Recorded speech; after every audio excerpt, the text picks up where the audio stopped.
So for today's webinar, we are going to talk mainly about friendship and companionship. It really is a highly emotional topic. And so take us through that when you were very little and when you started to come to those realizations or started to have those needs. When did you have a need for companionship, and how did you define that? It feels like you're the most comfortable when you're with someone or someone's, as in more than one person. That just loves you for who you are. There's always love, light, and companionship. I believe the need for companionship all started off when I was with my parents or my family. That counts as a bit of a companionship as well, because you're used to them. You've seen them every day, every time, and whenever they're not there, it feels off. It almost feels a little lost.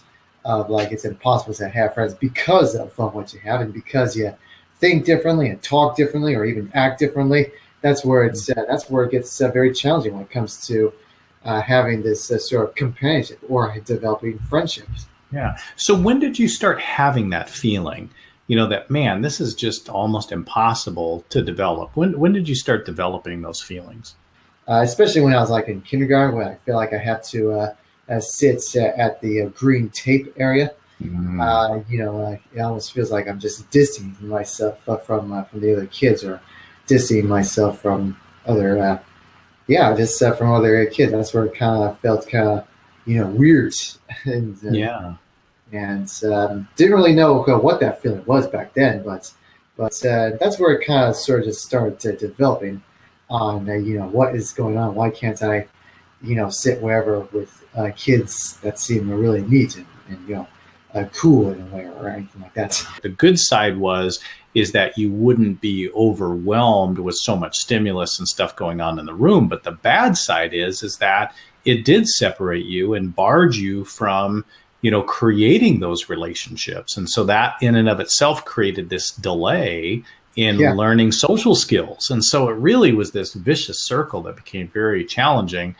It's that whole area of the classmates that I feel like that I can learn a whole lot about next to teachers, because for one thing, we are all the same age. We're the same age group. We're we're kids. We're not adults in the areas, and believe me, I was surrounded with a bunch of adults growing up.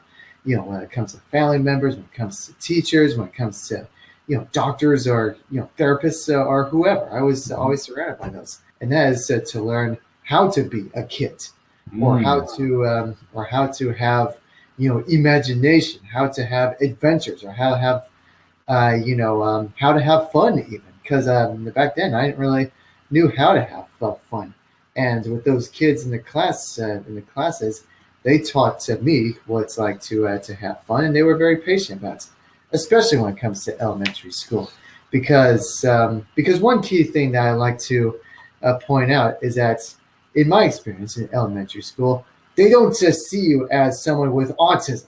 So that kind of companionship just went away all in intermediate school, which is fifth and sixth grades. It's the part where new friendships evolve. And I always say that, there's definitely nothing wrong with having new friendships. I think it's, tremendous, wonderful thing as well. You get to see people differently. You get to see, have a new, mindset when it comes to people. When autism hits, then boom, you'd be seen as a label, and feeling like you have to treat others differently. I never really liked, how people see me as, this label as autistic and such, but that's not true. I'm not autistic. I just have someone who has autism, and it just drove me crazy, because I just want to talk normal and such too. And it was hard. It was definitely one of the hardest things. I get to learn and understand people changing, throughout the years too. Throughout your entire school career, you were trying to get back to, in fact, it's only been until recently that you've kind of come to terms with, you were trying to get back to that time of innocence in early elementary school when you kind of quote unquote felt accepted for who you are. And were you ever able to get that kind of relationship? Were you ever able to try to build were you ever able to build those relationships? To my amazement, it was very much recent where I felt like I had found that since once again during the music playing and the dancing, all that good stuff.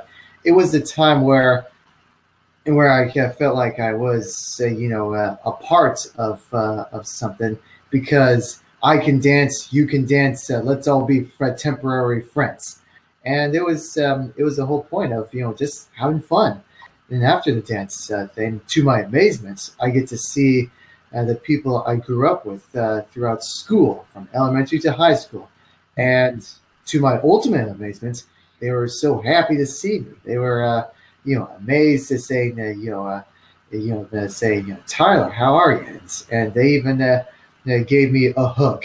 I wasn't really quite expecting to say, hey, there are people that actually care about you, or that actually would want to be your friends and such. I didn't really quite think about that. Did you have any friends from that age 7 or so to age 23? Friends at school.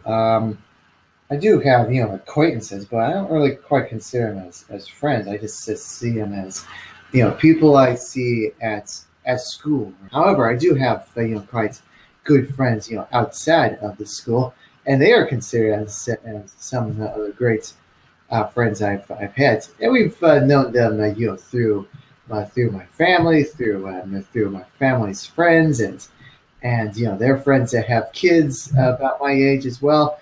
And that's where it kind of just boils down to saying, hey, there are times where, parents, they have friends, and, their friends, they have kids, and they can be considered as good friends to me as well.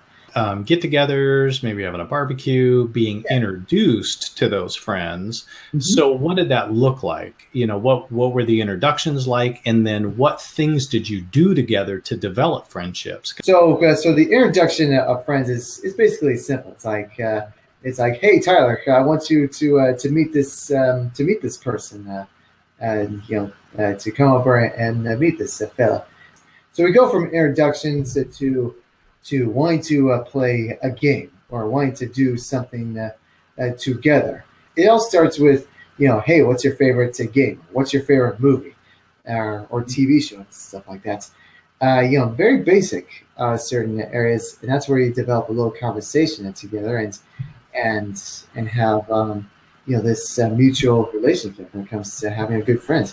And then you also spent a lot of years in social skill groups, like social skill classes, social skill groups, like with John. What things helped you in those years of social and developing social skills in those groups? So, one thing to do is that we all have something in common. Was one of the most helpful ways of how to talk to people and how to develop this unique companionship with others. Yeah.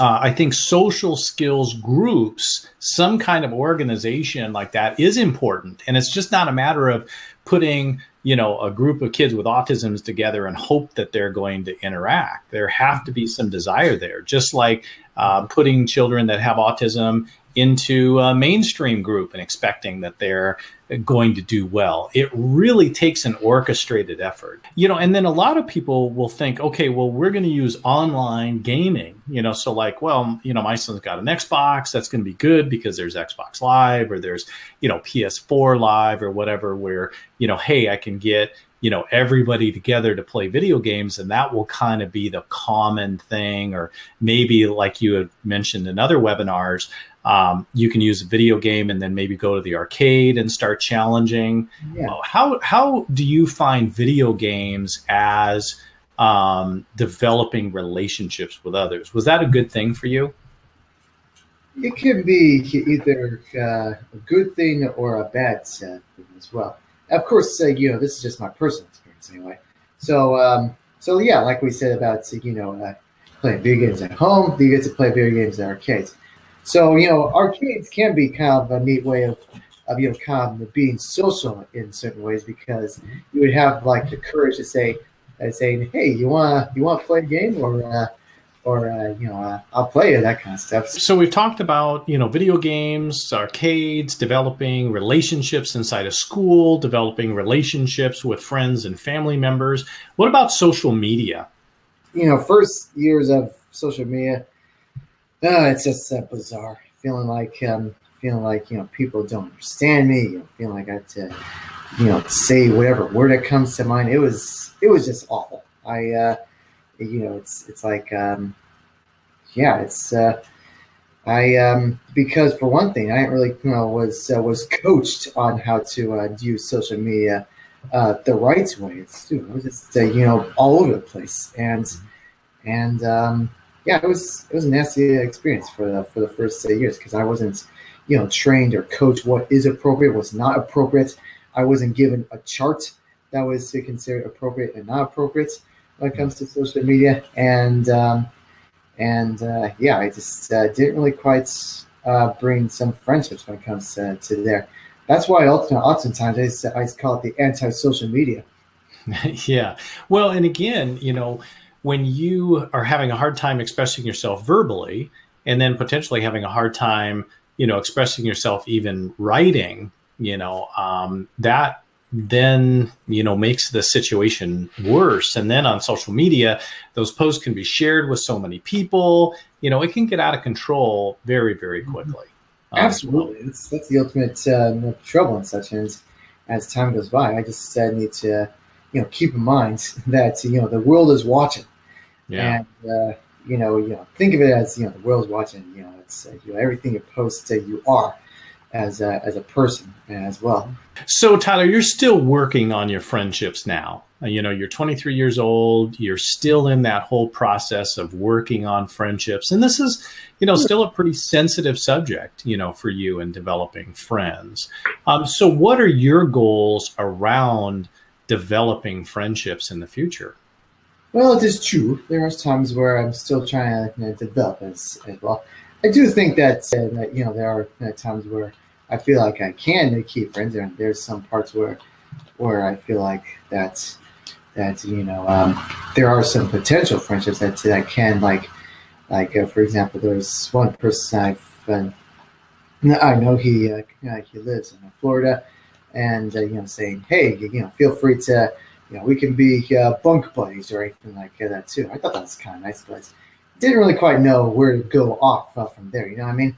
It's like there's this part, but where do you do to go off from there? It's the whole idea of you make your move, you make the decision on what goes on in people that could be considered a good friend as well.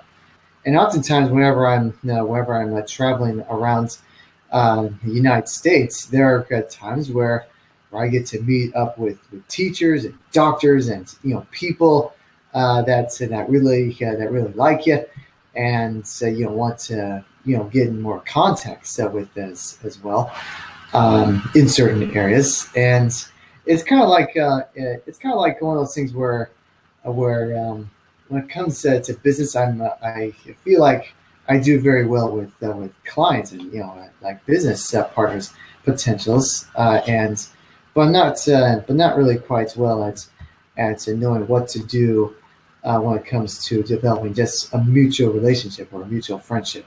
And every time I always wanted to have that. I always wanted to wanted to have not just as clients or not just as someone that you work with, but also someone that you could have a burger with. So that's kind of where you're at in your development, is still working through some of those friendships.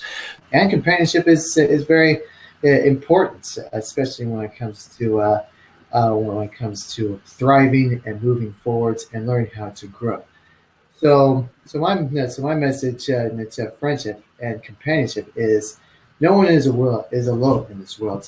Even if you think that you are alone in this world, there is always a companionship that's always possible throughout your entire life. And once you learn the companionship, you would learn how to succeed and to thrive. and everyone is different when it comes to learning how to develop companionship or learning how to develop the friendship. So my tip to you is don't give up on people who want to help you the most. No matter if they want, no matter if you push them away, the best friends always come back to help you. Never give up. Accept the help, accept the companionship, and you will be able to succeed and to thrive. So with that, we'll go ahead and close this webinar and look forward to your next one. All right. This will be great. Thank you very much for tuning in.